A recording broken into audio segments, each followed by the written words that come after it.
the song. And you can do it without a limiter, but I think people are sort of trained to hear music in a certain presentation, and we're still there where the loud thing gives that presentation.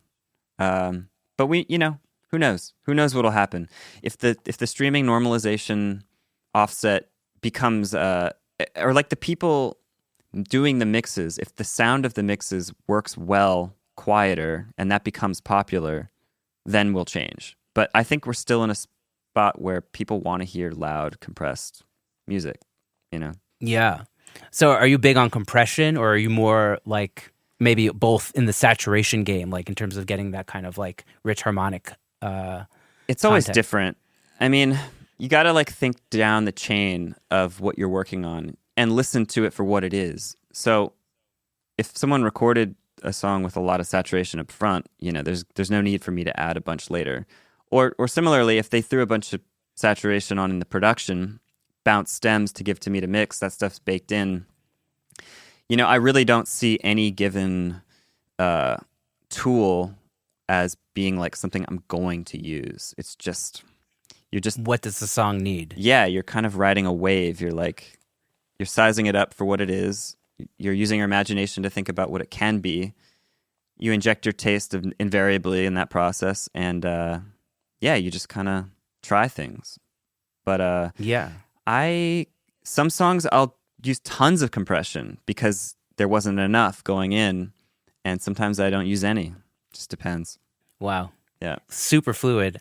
Can you talk a little deeper into maybe your approach to bass, or maybe like what you're typically thinking about when you're mixing a bass? Because I don't know, those basses are just super growly and in your face, and I love it. I'm a bass player, so Nice. I think for me, bass, like the revelation for how to mix it came from when I got my monitoring setup going, which is an ASC attack wall.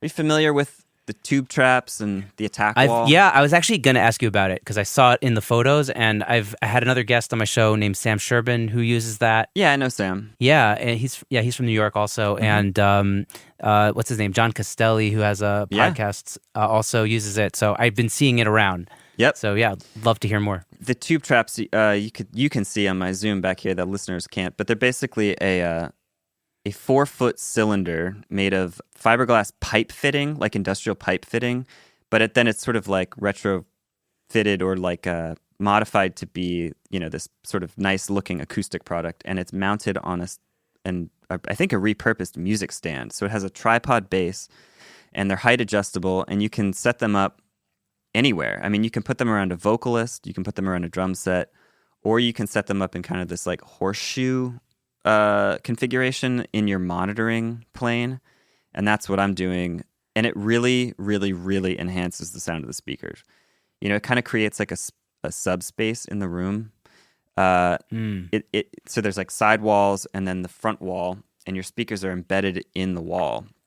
And the way these things are designed, they basically flex with the air pressure created by the speaker, and they just clean up the low end and the imaging in a way that I've never heard, without some sort of proper studio build, like construction job involved. What's really cool about them is they're freestanding and you can throw them in a car. And so I've actually taken my attack wall setup to 4 or 5 different rooms now, like the same one. Like it's a one-time investment that has lasted me 4 or 5 rooms into the future. That's amazing. And I don't know, like the first room I used them in was back in, I got them in 2012. I was in my New York, Brooklyn apartment, second bedroom. This was before I started renting studio spaces and like taking my mixer producer career more seriously. And it just was like unbelievable how much better I got in 6 months having the attack wall. All the clarity in the low end just suddenly made sense to me. And I felt like I could hear what I was doing. And that's kind of the beginning of like mixing, I think, is being able to hear what you're doing and just fine-tuning my ear for like what good bass is, and listening to lots of records that I like the sound of and sort of reverse engineering techniques to get the same sound. But yeah, with bass, it's just, I wish I could give some tips, but it's sort of like this intuitive thing. It's like, yeah, that's fine. It's just balance. And the better you can hear the balance and hear the transients of the low end, the better you can just be like, oh, it needs to be a little louder, and like, oh, there's a little bit of resonance here. Let me pull that out. You know, I don't know. You just kind of follow your nose.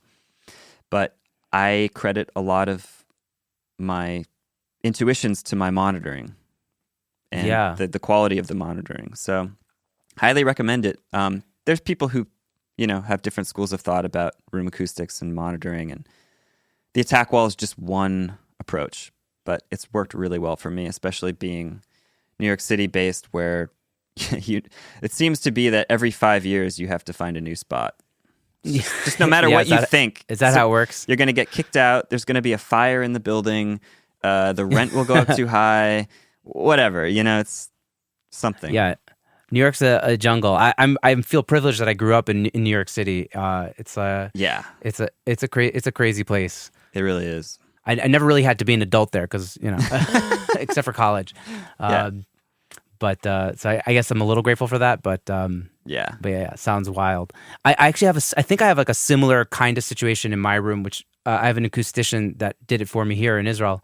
And his approach is to put as much mass as possible at the front of the wall. Yeah, kind of.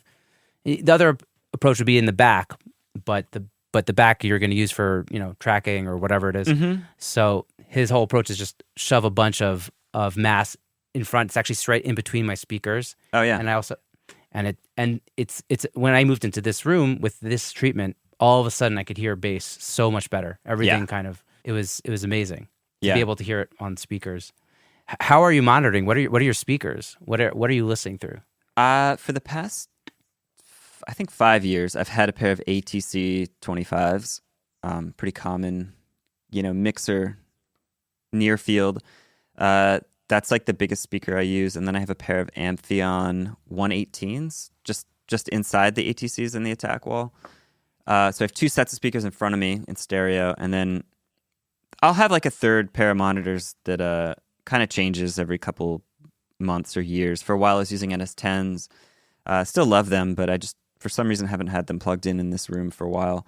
But I've got some Abentone mixed cubes kind of up above me.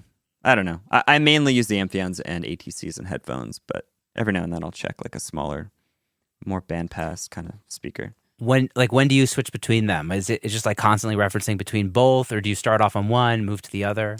It's pretty random. Kind of just follow my it's just sort of like whatever I feel like listening to. You know, I'll work pretty loud on the ATCs in the beginning of a mix for sure. Like I love to find the low end by feeling it.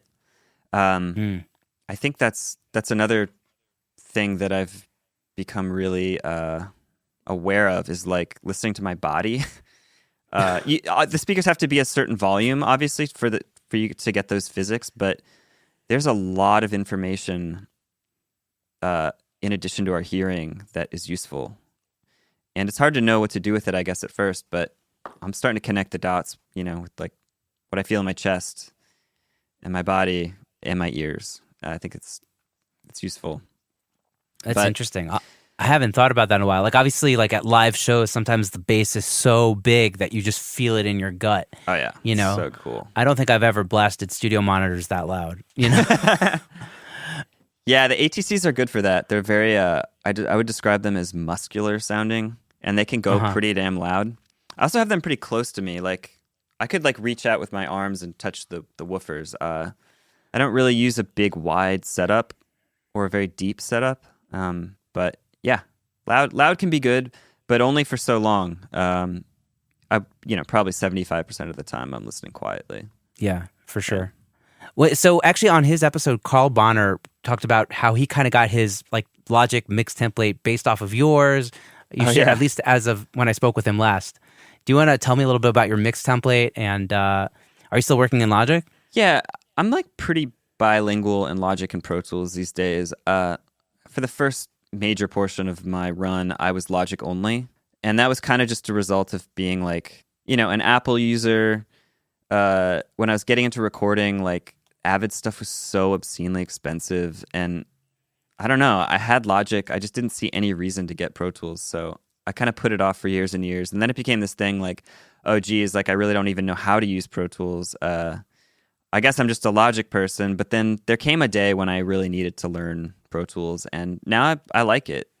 So I'll mix in Pro Tools like half the time, Logic half the time. If I'm recording or producing, I'll use Logic just because I know it better and I'm faster at it, and I arguably think it's maybe more useful for production. But well, yeah, comping is a breeze. Yeah, I love the comping. The MIDI is powerful. I just know it. That's the main thing. Doesn't matter what DAW you use as long as you're good at it. Yes. But yeah, so Carl, I recorded Carl as a drummer when he was playing in a band called Cheerleader. This was probably 2014 or 15 or something. But I think I probably just sent him my Logic mix template, which has evolved. Every year it's a little different, and I guess I kind of plateaued with it a couple years ago, and it's been the same for the most part. And then I have sort of a version of it that applies to Pro Tools, where I'll just import buses and like kind of my effects network and stuff. But yeah, I could go into it if you want, but yeah, I'd love to hear it. Sure, why not? The gist of it is, it's just routing. I mean, most people who describe their templates these days are saying the same thing. It's like all the stuff that's busy work that would take you out of a creative headspace, I just do in advance. So all my reverb and delay throws, buses are made. The drum bus, the bass bus, the guitar buses, etc., are pre-made. Things are pre-routed. And so like when I prep a mix, it's really just about dragging the multi-track into the respective tracks that they belong in. Right. So that the template itself is actually way inflated. Like it's an obscene amount of tracks and like an obscene amount of buses for certain kinds of instrument groups and stuff. And then I'll just delete whatever's not being used at the end of the prep. So yeah, it's kind of like way overkill, but in my head, it's sort of like the version of like a mixer with a giant like 96 channel Neve or SSL with all their hardware like pre-patched, kind of the Chris Lord-Alge thing or Michael Brower thing. So it's more about just moving quickly through the mix rather than like mousing through menus and that stuff. Absolutely. Yeah. Yeah. Do you find also like I find like for me, almost like the most important part of the mix is importing all those like things into my template, like putting it in the right spots. Like, do you find that to be true for you as well? You mean like the organization, like the layout of the session itself? Yeah. Yeah. Yeah. I mean, I guess I always end up doing like a certain order top to bottom, and that helps me navigate the session for sure. Yeah. I definitely do that. Yeah, totally. Yeah. I was going to ask you that now that you're mostly mixing, but you're occasionally doing productions. So tell me a bit about like what qualifies somebody or what artist or band that you would actually want to work with and be the producer and take that realm. Like what makes you choose yes? Yeah. Well, first of all, I don't get hit up that often for production. Like, it's a few times a year that someone reaches out where they really like know who I am, know what I've done, and like tell me that they want to work with me, And that's honestly kind of like the main thing. Like I want to work with people who are excited to work with me and vice versa. So it always begins with dialogue. I mean, it's pretty common that I'll just be chatting with someone for like weeks or months before we work together. And yeah, it's just getting a feel for their personality, getting a feel for their music taste, their ability. Yeah, I think it's just sort of like, I just want to feel inspired and feel comfortable with who I'm going to work with. So it's just sort of feeling it out, But invite people over, see if it vibes. Yeah, start texting, start sharing music or like weird YouTube videos. Just basically just like become friends with them. I really feel strongly that all my best work has come from scenarios where I'm completely socially comfortable. And I'm more of an introvert, so like I'm not really the type who's going to show up at like a writing session and be like the guy who's creating the vibe and like injecting everyone with motivation and like tons of ideas and stuff. I kind of like to ride the wave more or get like really in sync with someone. Mm-hmm. So I just feel like all the best records I've done, I've been like felt really close to the artist personally, Yeah. Do you see yourself as like the supportive character in the process? Like you're not like the, what type A personality that's like saying, let's do this. You're kind of like, okay, how can I support you and make your art? I think I've gone through like a transformation on that. I think when I was in my early 20s, I had like